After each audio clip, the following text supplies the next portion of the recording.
It is hard to believe after all this time, but for the first time in 2018, yes, for the first time in 2018, I am back with one of my favorite guests.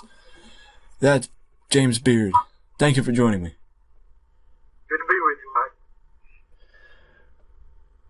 So I know it's been a while since we talked, and I know a lot has happened, but I just wanted to get your thoughts on the year that the National Wrestling Alliance has had, because I feel like this year has been a year for growth, unlike most the NWA has seen in a very long time. Yeah, it's been a good year. I'm not as much of an insider now as I was because started really kind of handed things off to Billy Corgan and David Lagana, and they made some good positive steps this year, especially with the 10 Pounds of Gold series.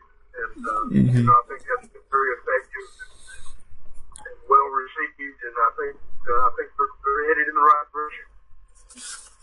I completely agree. Now, do you think that, Nick Aldis as champion, do you think that he proves the old adage that sometimes a new environment makes you find potential you didn't know you had in the previous environment? Well, Nick number one, is an excellent wrestler. He's a great athlete, and I think he's a right guy, to be one of the top guys in the NWA and to carry the belt at the right time. He's got a lot invested in this also. He's one of the guys that has sacrificed a lot to move the NWA forward. And he's a very important cog in this whole thing. I think he's the right guy to be at least one of the top guys in NWA for a long time now. Recently I did an article on the website, on my website about a top 10 video I did not too long ago about the top 10 NWA champions, and I compared Nick Aldis to Adam Pearce in the case of that Adam Pearce was very similar to the very much the flag bearer for the NWA after the NWA left severed ties with TNA. Would you think that right now Nick Aldis is the flag bearer for the NWA brand? Not just because he's champion, but because, even when he wasn't champion and Cody was? Yeah, I mean, I think he's going to be probably one of the guys they're going to count on to carry things forward. And whether he's carrying them forward or not.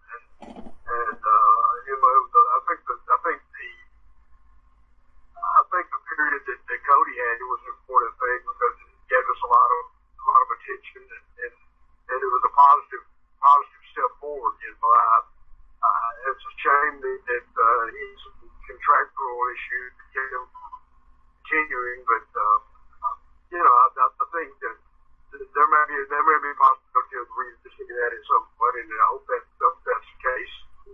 But in the meantime, Nick's the right guy. He's the guy that they need to move things forward, I think, man.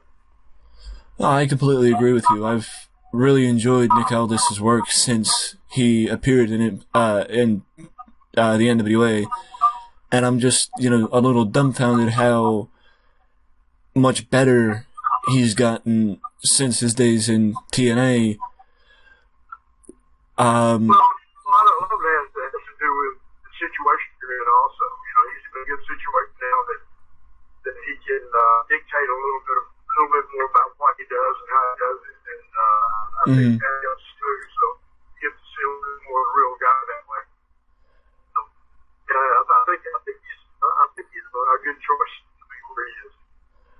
Now I know you can't speak to it, speak on behalf of Nick, but do you think that that's probably one of the reasons why he chose not to go to WWE? Because I do believe that there was interest from WWE in Nick. Nick is very invested in what they're trying to do with NWA right now. And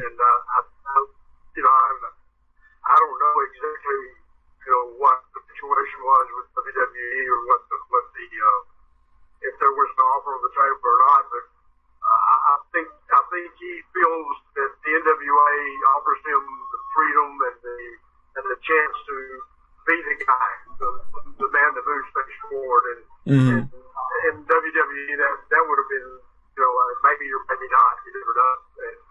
And I think there's a lot of guys are finding that out now. That they're finding out that WWE may not be the only place to go to be successful.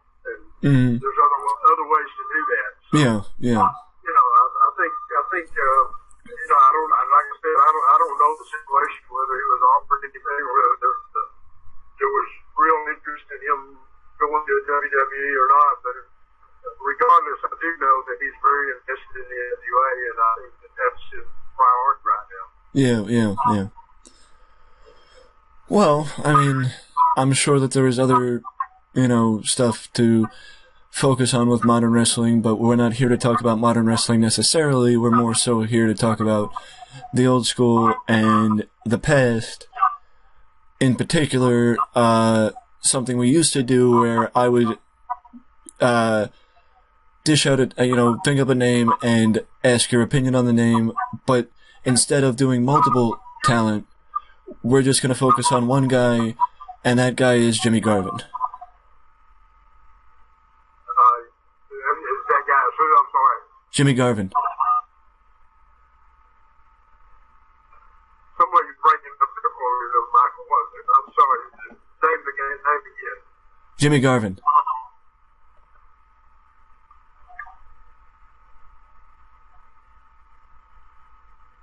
I'm still not hearing you clearly. I'm sorry. Still not hearing. Can you hear me now? Yeah, I can hear you. Yeah. Jimmy Garvin. Jimmy Garvin? Yeah. Jimmy Garvin was a very talented guy. I mean, he had a person. He was really more of a personality than anything else. But he had the ability to get heat. He had that kind of personality that draws you in, whether you like him or not. And it was a lot of fun to work with. I know that. And he's one of those guys. He started out like as a manager. He was just a fan. He began with a lot of guys started that way. And you can just see it in him that he had the right kind of attitude that he was going to be successful. He was just a very, very talented wrestler that did real well. And when he came to Dallas, it was his angle with Chris Adams was, I think, one of the most fun things I've seen. I know Chris thought a lot of it.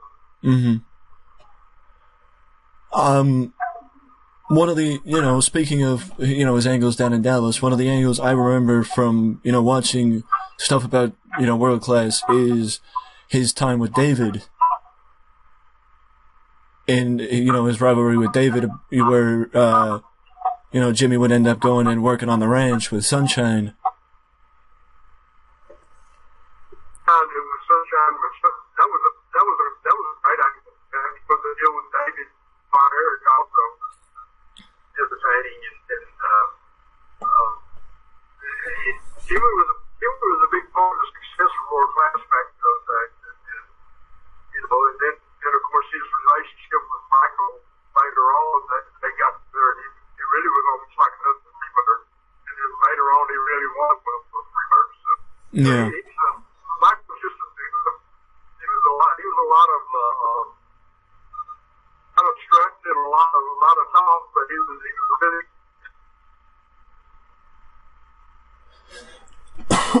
Yeah. But one thing that I noticed about that, storyline in particular was the amount of on-location angles that they did, where it was either, them getting interviewed or some action, like it was, Jimmy working on the ranch. And that could be a problem.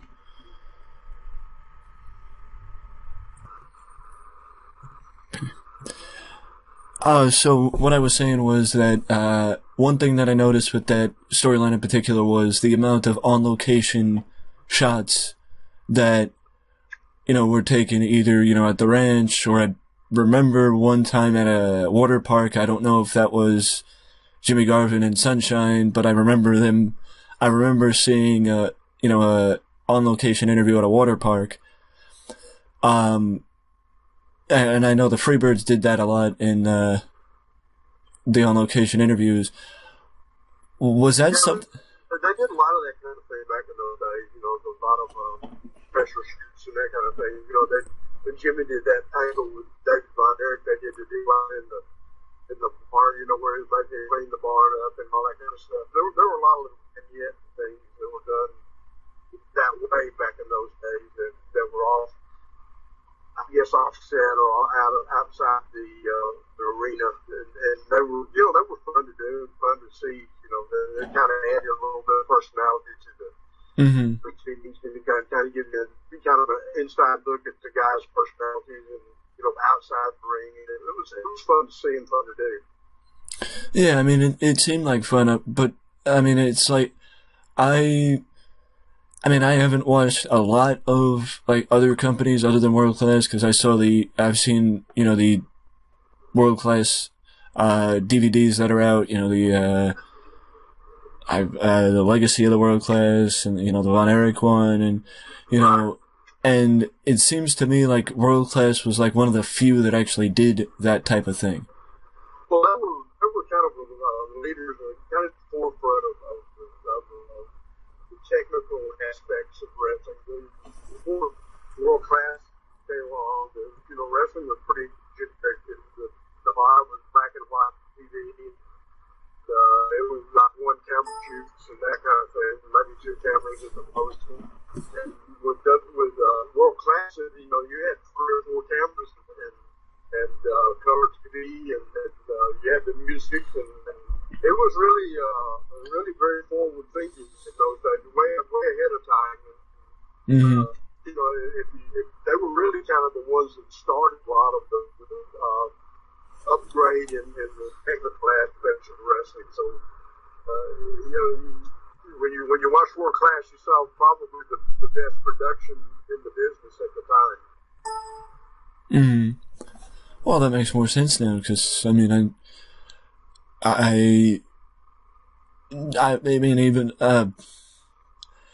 it makes more sense, the success that they had, because they were doing something that other companies weren't. Yeah, it was new and innovative, and even the style of wrestling, the boys, the Von Erich boys, were a little ahead of their time too. You kept 3 big guys that were, could fly around and do things, and that you didn't see a lot of guys doing at that time. Yeah. And then of course the music and all of that involved, and there was a lot of creative movement going on. Gary Hart was responsible for a lot of that. And, it was very, very forward thinking, and it was an exciting time. Yeah, I mean, I know, Gary was a very wise, very smart to the creative side of the wrestling. He was very creative. Yeah. Yeah, and it puzzles me why WCW didn't let him have more of a creative role. I mean, I know Gary probably may not have wanted it, because he may have just wanted to be the booker as opposed to being a part of a team. Yeah. It was a different situation there. Yeah. And he had to deal with some personalities in the office that made it a little difficult for him to be that same guy that he was in Dallas. Yeah, especially him being like the guy in Dallas and in Houston, booking for Paul Bosch too, and I believe having a hand with Joe and San Antonio because of the Dallas booking office. Yeah. So he would have went from being the guy to being a cog in the machine, and I don't know that he would have been able to fit into the machine. Is that a fair assessment of Gary?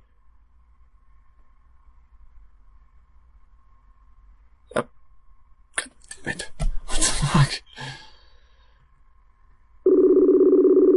Technical difficulties. We will be getting back on. Yeah, we're keeping cut off. Yeah, I mean it's also bad because I'm talking and I'm not noticing that the call ended.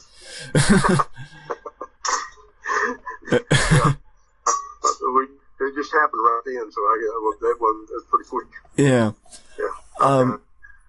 What I was saying was that, Gary would go from being the main guy in Texas to being a cog in the machine, and I don't know that Gary would have liked being a cog in the machine. Is that like a fair assessment of Gary?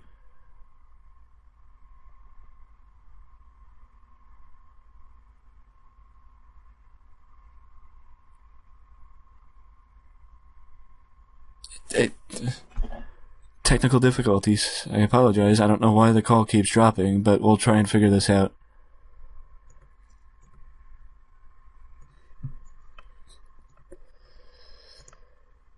So, what I was saying was that going from Dallas, where Gary would be basically the top guy, to being a cog in the machine in WCW, I don't know that Gary would have liked that.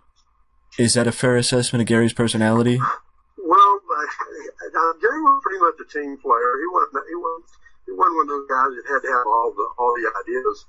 Part of the deal with WCW is they had different areas that they were running, and he was responsible for part of it, and then there was other guys responsible for another part of it, and they ran different. They ran. Actually 2 or 3 different groups, and so some of that got kind of confusing when they try to put them together, and it didn't always work out exactly the way they wanted it to. Gary wasn't hard to deal with as far as that goes, but I don't think he had a problem with working with them in that situation, but he just never was the main guy for whatever reason there. Yeah. But do you think that when Gary left, that hurt World Class? Even though, I don't want to say Ken wasn't the right guy, but maybe Ken didn't have the same big ideas that Gary did. Well, there were 2 different personalities. When Gary left the first time, then Ken was left with a pretty good situation, with the free bucket and everything, he took it and did his thing with it, and in his own right, he was a good booker too. But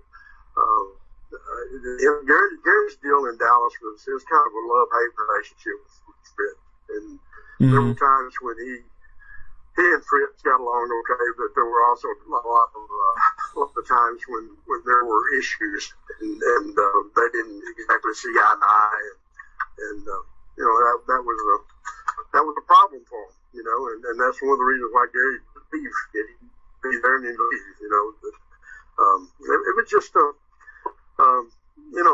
was kind of, like I said, it was kind of like a love-hate deal with him and Fritz.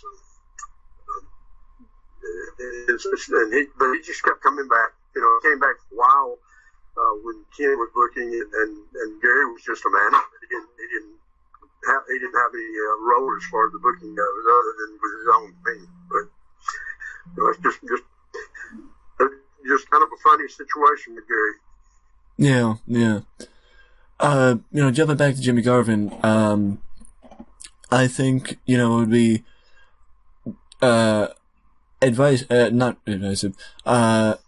unfair to talk about Jimmy Garvin and not talk about his 2 managers, Sunshine and Precious. Yeah.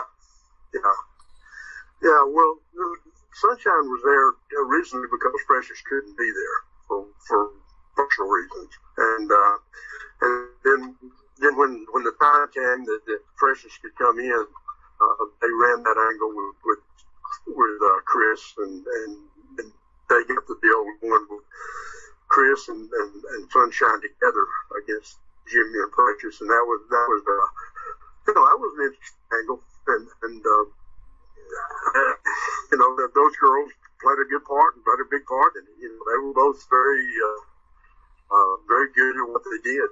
You know, it wasn't wasn't a lot of technical aspects to it, but you know, but as far as the emotional, the personal relationship kind of thing, that always works in wrestling. You know, you got that kind of issue going on, and especially it's unique with two women involved, and that was you know, it was a good situation. Yeah.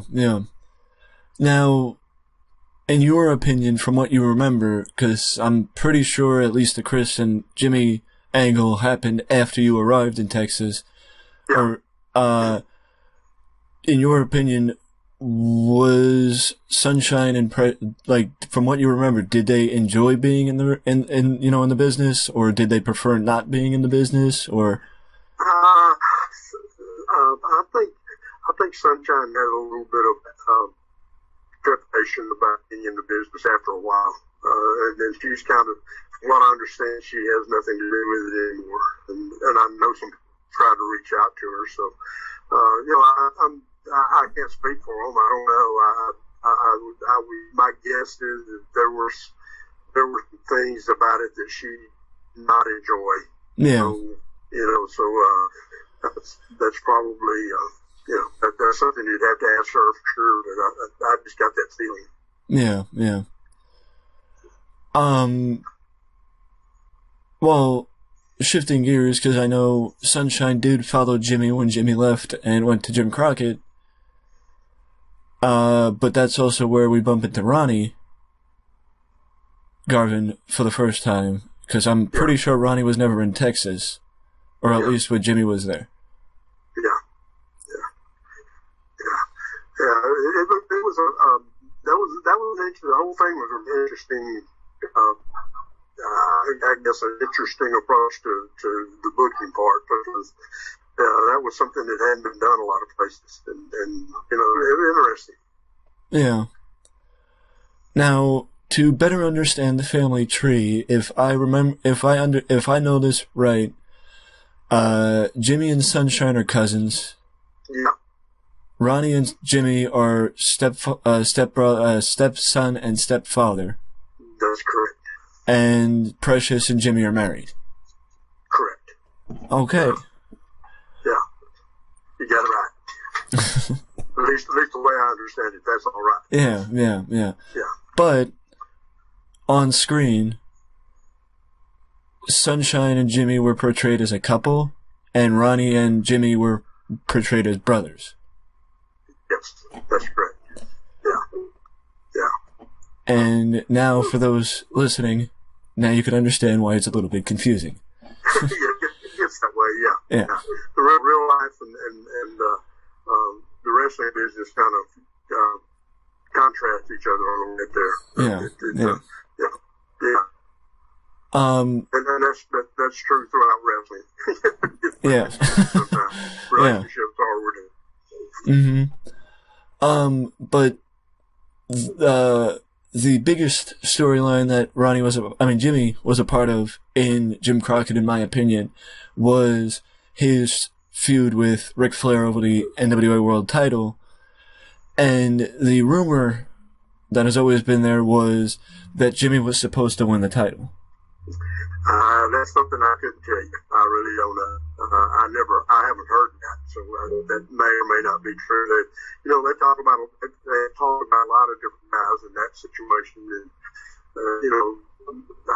you never know till it happens. So I'm sure that a lot of different guys have been considered there, and that may have been one of those situations. Well, the way the story goes is that Jimmy was supposed to win the title, but Ronnie did because Jimmy got hurt. Well, that I don't know. I really don't.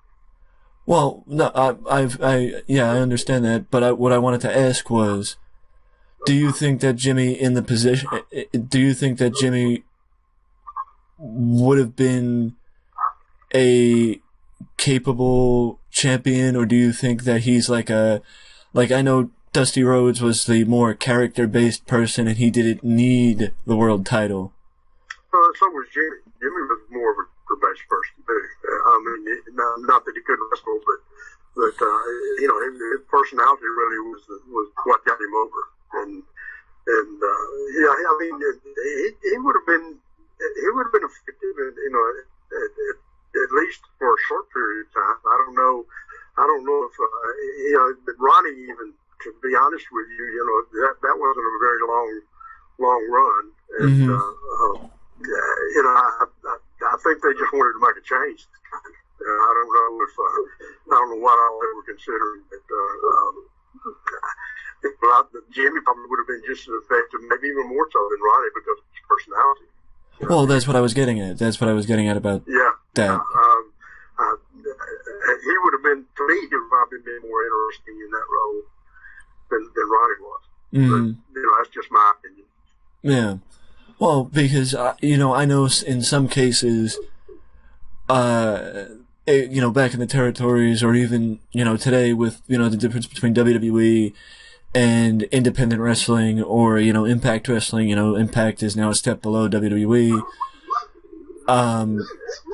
that in some cases talent are capable of holding the title on the big stage, but other talent are not capable of holding the world title on a big stage and only only have only have that, you know, level. Well, there was a different situation though when at that period point in time, even with Flair.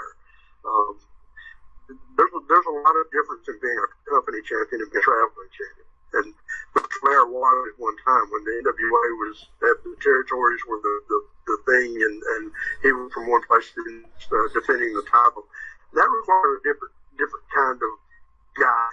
Yeah. A guy who could go out and make a lot of different styles look good and compete against a lot of different styles and be effective. And as a television champion, which what that basically became, you know, a company champion, you know, that was a little bit more of a limited role. I mean, you can get away with a lot of things that you couldn't get away with as a traveling champion. Yeah. So different guys could probably fill that role and be okay with it for a while. Whereas, you know, if they were sent out on the road to do what Ric Flair had to do or what Harley Race had to do or Jack Briscoe or Dory Funk, they just couldn't do that. At least not effectively.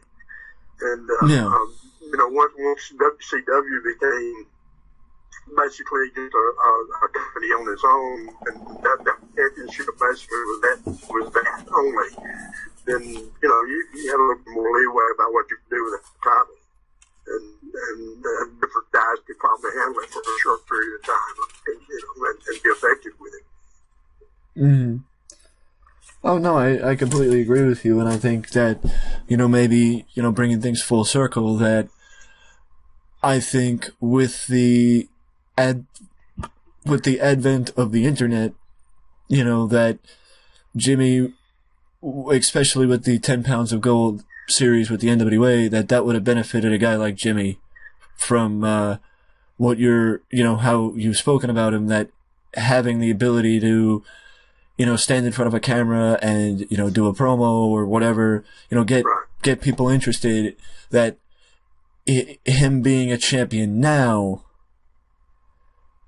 may have been like the type of, like a person of his type would benefit being a champion now.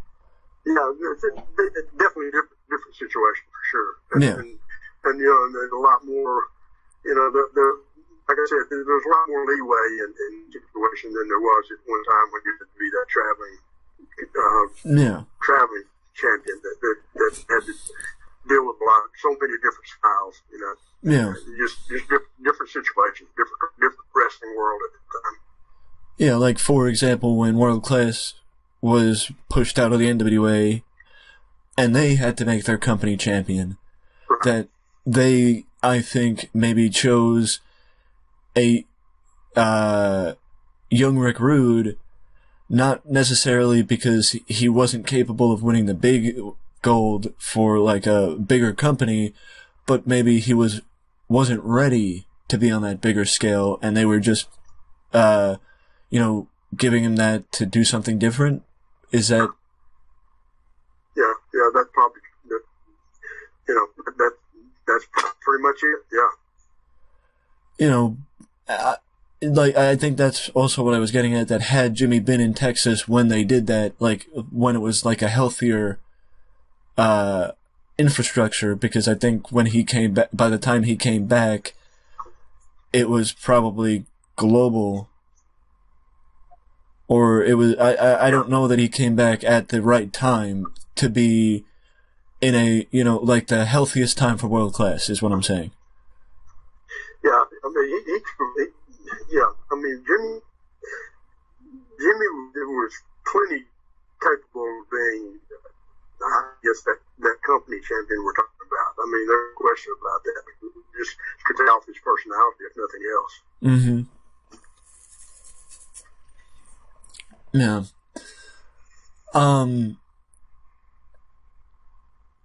Well, shifting gears a little bit now, I would feel, I totally forgot to ask earlier, but there was a massive show that took place, and a fantastic accomplishment for the NWA, the 70th anniversary show that took place, I believe, back in October. Yeah, I was there. Yeah. Well, now is the, you know, I wanted to get your thoughts on that show. Yeah, I thought it was overall very successful show. I mean, they had full house there. The fans were really into what was going on. I thought the matches overall were very good. Mm-hmm. You know, the event, which is really what everybody wanted to see anyway, I thought it was excellent. It was really kind of an old school 2-out-3 fall match that Cody and Nick they really came through on it. You know, I thought it was an excellent display of what they were trying to get across, and you know, I think the overall situation with that anniversary show was positive. It was good. It certainly had good response from the fans that were there, I know. Mm-hmm. And I also wanted to get your take on the return of the NWA national title, which I believe returned at that show, with Willie Mack winning the title. Yeah, you know, I had that was a kind of a unique situation. They kind of ran a little short, almost a tournament type thing there in one night, and I thought it turned out very well. You know, it a little bit of a surprise, you know, and the way it ended, but I thought they did a good job with it, and they got the right guy. Mm-hmm. I completely agree. I think Willie Mack is a very talented guy, and he's shown what he can do. Most recently, I believe, with Lucha Underground, as I believe he's still with Lucha Underground. Yeah. It was. I think that was a pretty creative situation that they came up with. Yeah. That turned out really well. Yeah. The other thing, you know, mentioning what you mentioned about, you know, Cody and Nick in the main event. Mm-hmm. I don't know if you've, you know, spoken to Cody, but from what you've seen from Cody and specifically his other friends, you know, the Young Bucks, do you see a lot more of Dusty in Cody, or is it just the opportunity that Cody had that Dustin didn't? Well, I mean, obviously he's his son, so you see some things, you know, some traits that he has that reminds you a little bit of Dusty. Honestly, Dustin reminds me more of Dusty than Cody does. Cody's a little bit different. He's a different wrestler, different character. Yeah. Mm-hmm.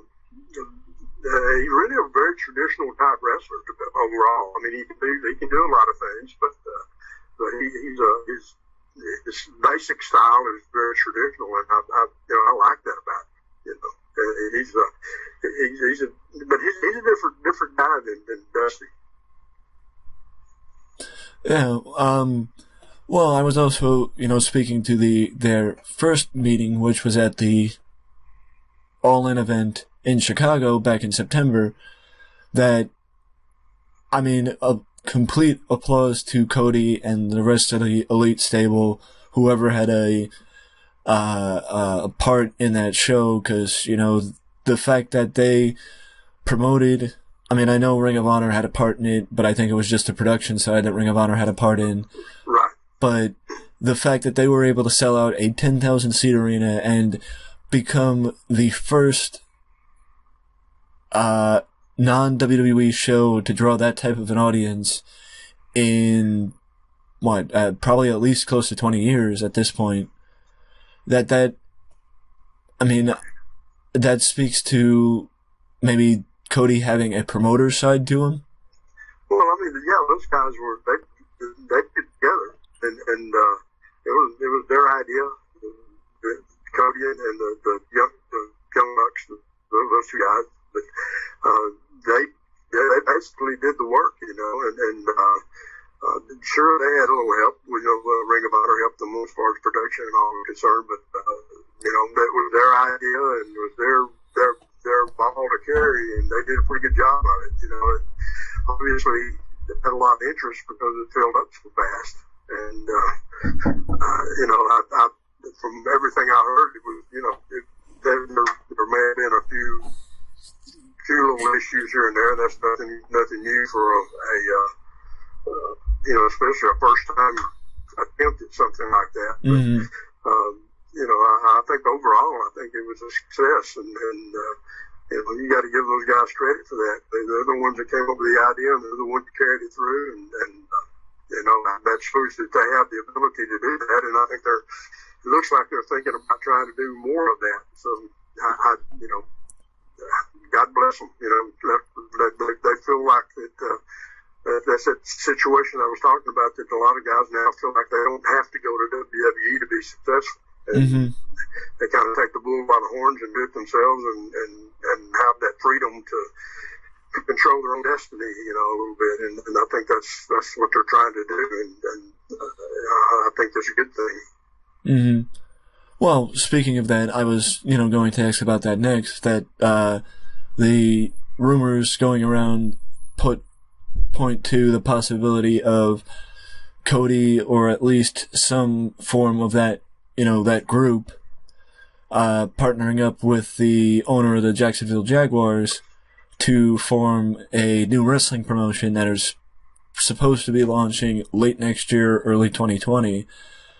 Yeah, that looks like they're going ahead with something like that, and you know, and again, that's those guys realizing that they don't have to go to WWE in order to be successful. There's Mm-hmm. other ways to do it, and it also gives them a little more freedom, and it also, you know, with WWE, when you go there, you're at the mercy of whatever they decide you are, or how far you're going to go, and you know, and of course, a lot of that's on you too, but at the same time, Mm-hmm. you're not totally in control of that, you know. And Yeah. I think that those guys have come to the realization that there's another way of doing things, and that's what they're attempting to do. And you know, I think it's a good thing overall for the wrestling business. Yeah. I mean, because the current report says that Cody turned down a main event level contract with WWE to stay with at least New Japan, because I know he's done with Ring of Honor. But I know I've asked you this before, or I felt like I have, that a few years ago, Jeff Jarrett said during the build-up to his, you know, venture with Global Force Wrestling, that he feels like the wrestling business is on the brink of another golden age. Well, you know, something's got to change. You know, the WWE is getting stale. I mean, that's just fact. The creativity is not what it should be. There's kind of a glass ceiling there for guys that go up, and you know, there's only so far you're going to go without bumping into it, and it's just very tough. You know, it's a tough road to hoe when you get up there, and you don't have much control over it. You're pretty much at the mercy of how they see you and how they use you and all that, and you know, there's having a one horse show in wrestling is not really good for wrestling. I think competition is needed. You know, there was a little short period of time when WCW and WWF were competing against each other, and I think that was good for both of them. You know, and poor management hurt WCW more than anything else. But I think that period of time when they were competing against each other, it was good for the business overall. And you know, and that trickles down to everybody. You know, in the independents and all, they do better when the things are hot at the top. Yeah, and, you know, and I think a time's coming now that somebody has got to step up and create that alternative and that competition that is serious enough that makes things better at the top. And I think that's what's happening right now. I think it's the beginning of it. Yeah.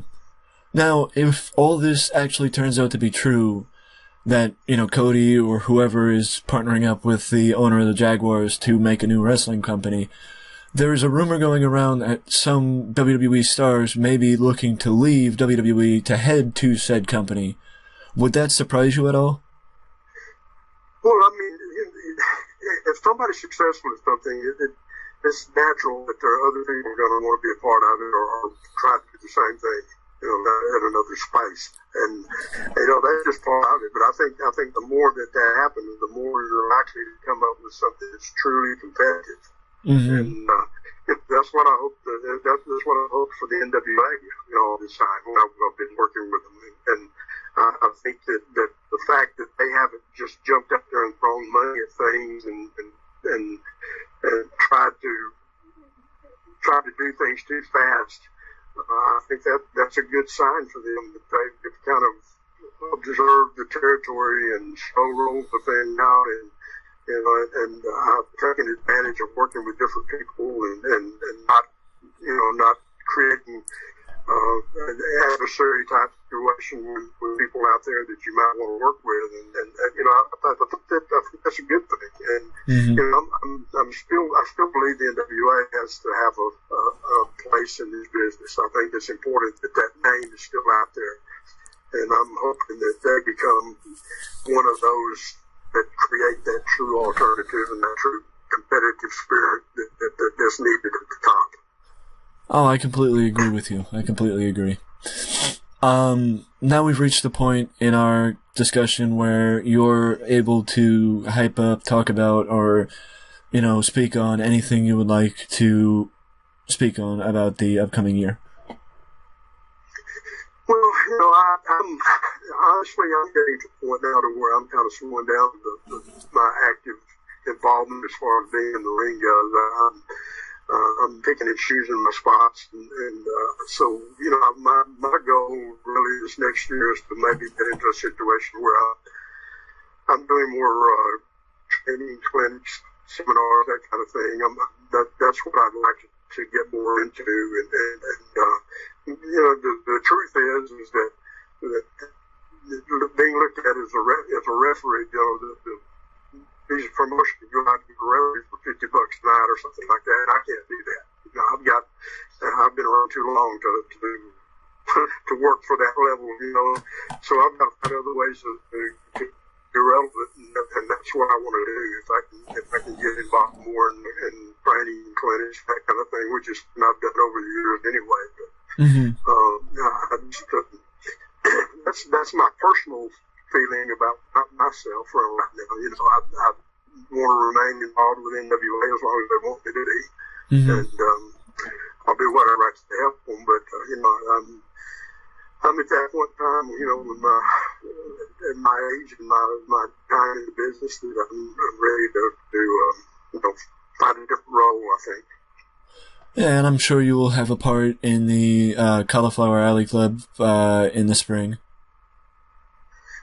Well, I'm hoping that there's a spot, you know, for me, and if there is, then that's great. And if there's not, then you know, that's the way life is. But you know, I'm looking forward to this next year, seeing how things shake out. Well, with that being said, let us know down in the comment section below if you enjoyed this discussion. It's been a long time coming. If you don't want to leave a comment, feel free to leave a like, subscribe to the channel for more content just like this that you can only find right here at Wrestling Express. And as always, I very much appreciate being joined by James Beard once again. Thank you, Michael.